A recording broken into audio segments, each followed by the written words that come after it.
Hello दोस्तों, आज से हम स्टार्ट करने जा रहे हैं बिहार बोर्ड वर्ग 9 गणित प्रश्नावली 1.1। इसमें पहले कुछ बेसिक बात को जानना ज़रूरी है, जैसे संख्या रेखा, प्राकृतिक संख्या, पूर्ण संख्या, पूर्णांक, भिन्न संख्या, परिमेय संख्या। इस सब को जानने के बाद क्वेश्चन की ओर देखते हैं।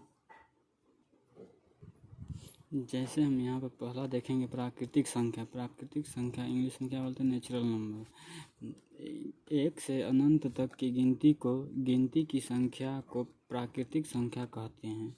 एक से प्राकृतिक संख्या कहते हैं। प्राकृतिक संख्या को n से प्रकट करते हैं, n से प्रतीक से प्रकट करते हैं। ठीक, जैसे 1 2 3 4, इसको अनंत तक आप लिख सकते हैं प्राकृतिक संख्या को। और दूसरा नंबर हो गया आपका पूर्ण संख्या। अब पूर्ण संख्या किसे कहते हैं? Whole number. तो होल नंबर हो गया शून्य से लेकर अनंत तक की संख्याओं। शून्य से लेकर अनंत तक की संख्याओं पूर्ण संख्या कहते हैं। पूर्णांक संख्या को W प्रतीक से प्रकट करते हैं। जैसे इसमें शून्य से चालू होगा, 0 1 2 3 4 5 6 7, इसको भी आप अनंत तक ले जा सकते हैं। अब हो गया तीसरा हो गया आपका पूर्णांक। ठीक, इस पूर्णांक का पूर्ण संख्याएं के साथ ऋणात्मक संख्याओं का संग्रह पूर्णांक कहलाता है। पूर्णांक को Z से प्रतीक से प्रकट करते हैं। जैसे एक तरफ हो गया आपका धनात्मक, एक तरफ 1 2 3 4 प्लस में, एक तरफ हो गया आपको माइनस में, बीच में हो गया 0। एक तरफ 1 2 3 4, एक तरफ माइनस में। ठीक,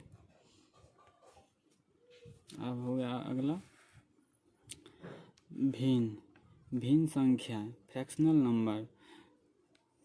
ठीक, बटा पर की संख्याओं की संख्याओं भिन्न संख्याएं कहलाती है। जैसे 2/3, 1/2 माइनस 1/4 कम है 3/4।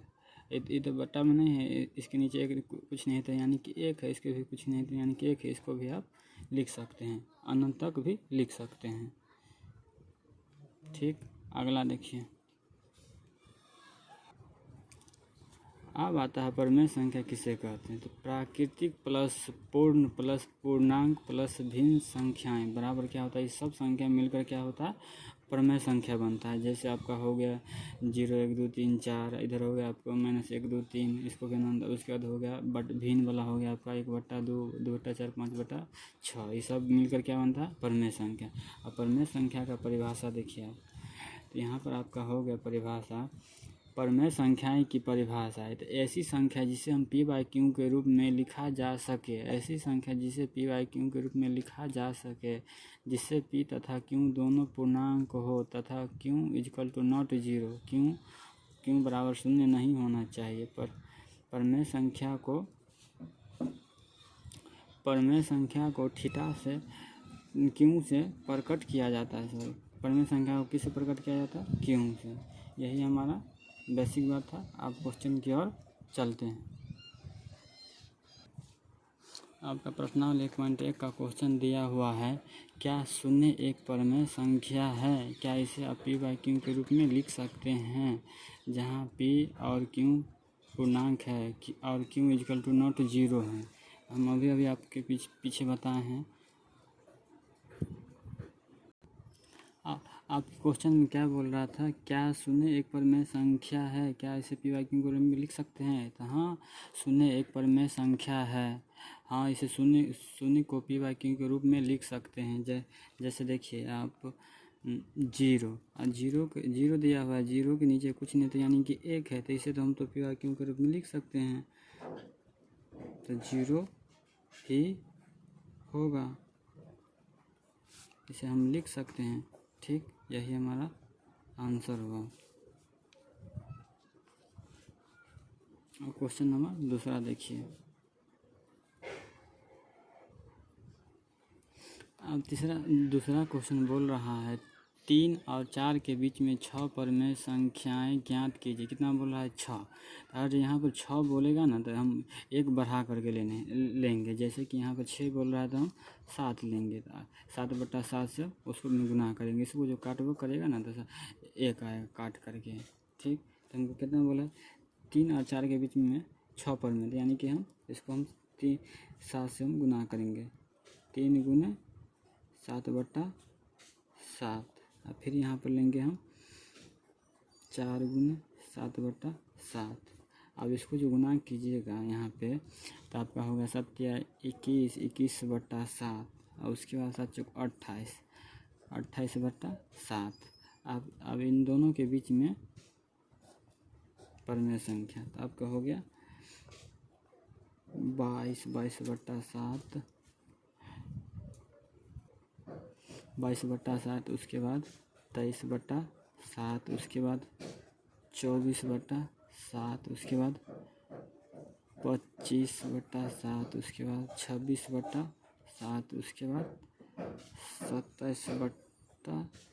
ये सब क्या हुआ, 21 से लेके 28 तक के बीच में हमारा ये 6 को परिमेय संख्या निकल गया। तो यहाँ पे क्या बोला था, 3 और 4 के बीच में 6 परिमेय संख्या। अगर 6 बोलेगा तो 7 लेंगे, 7 बोलेगा तो 8 लेंगे, एक बढ़ा करके हमको इसको ज्ञात करना होगा। ठीक, और क्वेश्चन नंबर तीसरा देखते हैं। अब तीसरा क्वेश्चन क्या बोला, 3/5 और 4/5 के बीच में 5 परिमेय संख्या है ज्ञात कीजिए। यहाँ पर आप कितना बोला है, 5, तो 5 बोला है तो हम 6 लेंगे बढ़ा करके, यानी कि हम यहाँ पर लेंगे 6/6। 6 इसी तरह लेंगे, इसको अगर हम काट करेंगे ना तो हमको एक ही आएगा, तो कोई इसको फर्क नहीं पड़ेगा। जैसे कि यहाँ पर 3/5, अब गुना कैसे करेंगे, 6/6 से, इसमें भी उतना ही से करेंगे। इसका आपको होगा 4/5 गुने 6/6। अब इसको गुना कर दीजिए, 6 × 18, 18/23 का होगा 6 × 24, 24/30। अब इन दोनों के बीच निकालिए अपर में संख्या कितना होगा, 18, 18 के बाद 19, 19/30, उसके बाद 20/23, उसके बाद 21/23, उसके बाद 22, 22/23, उसके बाद 23/23। हो गया मेरा, कितना हो गया, 1, 2, 3, 4, 5। हमारा 3/5 और 4/5 के बीच में 5 परिमेय संख्या बोला, ये हमारा हो गया 5 को परिमेय संख्या। ठीक, अब चलिए क्वेश्चन नंबर चौथा क्या दिया हुआ है। चौथा क्वेश्चन कह रहा है, नीचे दिए गए कथन सत्य है या असत्य, कारण के साथ अपने उत्तर दीजिए। कारण के साथ बोल रहा है, उत्तर दीजिए। सोचिए असत्य असत्य नहीं मारना है, सोचिए कारण के साथ इसको उत्तर देना है। प्रत्येक प्राकृतिक संख्या एक पूर्ण संख्या होती है, ये तो होती है, हाँ, क्योंकि चलिए देखते हैं क्वेश्चन। प्रत्येक प्राकृतिक संख्या एक पूर्ण संख्या होती है, ये सत्य है। जैसे कि यहाँ पर पूर्ण संख्या बराबर क्या होता है, पूर्ण संख्या बराबर हो गया प्राकृत संख्या प्लस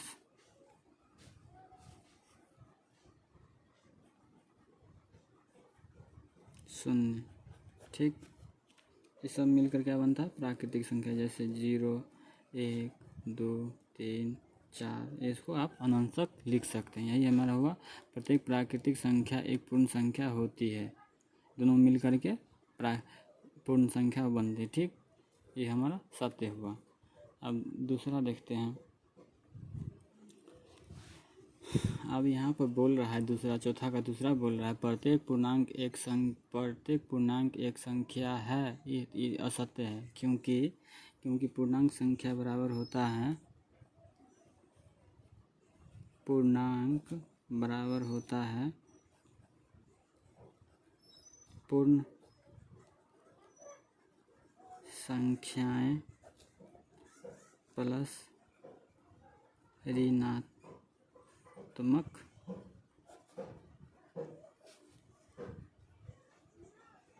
संख्या। ठीक, इन दोनों मिलकर क्या बनता है, पूर्ण संख्या। जैसे कि यहाँ पर होगा पूर्ण संख्या किसे चालू होता है, 0, 1, 2, 3, इसको आप अनंत तक लिख सकते हैं। ऋणात्मक संख्या आपका हो गया -1 -2 -3, इसको भी आप अनंत तक लिख सकते हैं। तो ये हमारा क्या हुआ, असत्य, ये असत्य हुआ। ठीक, क्वेश्चन नंबर तीसरा देखते हैं, चौथा का तीसरा।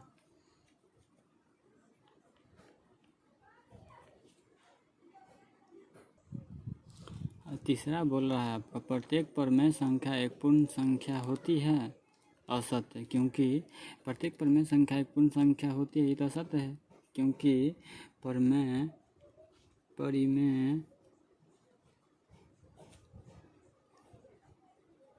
परिमेय संख्या बराबर पूर्ण संख्या प्लस ऋणात्मक संख्या प्लस भिन्न संख्या, ये तीनों मिलकर के परमेय, ये तीनों मिलकर के क्या बनता है, परमेय संख्या। तो ये हमारा क्या हुआ, असत्य। चलिए आज का सेवा इतना ही, मिलते हैं नेक्स्ट वीडियो में। और वीडियो अच्छा लगा हो तो प्लीज़ लाइक करें, सब्सक्राइब करें। धन्यवाद।